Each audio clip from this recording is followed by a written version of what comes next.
లక్షల కోట్ల రూపాయలు ఖర్చు పెట్టి వేసినటువంటి సూపర్ ఫాస్ట్ ట్రైన్ ట్రాక్ అది కాస్త క్రాష్ అయ్యి తగలబడిపోయి ఎందుకు పనికి రాకుండా ఆగిపోతే పట్టించుకునే వాళ్ళు లేరు.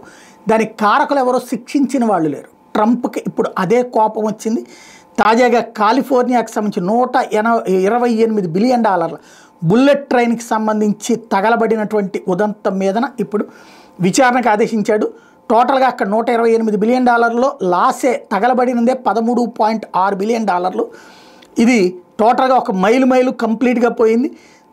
The worst managed project in US history అంటూ ఆరోపించడంతో ఆగ్రహం వ్యక్తం చేయడమే కాకుండా you could give every passenger a limousine for life and still have money left over అంటూ ప్రతి ఒక్కళ్ళకి పరిహారం ఇవ్వాల్సిందే, అట్లాగే దానికి బాధ్యత వహించాల్సిందే అంటూ సదరు సంస్థ ఎవరైతే కాంట్రాక్ట్ చేసినటువంటి సంస్థకు వార్నింగ్ ఇచ్చుకొచ్చాడు ట్రంప్.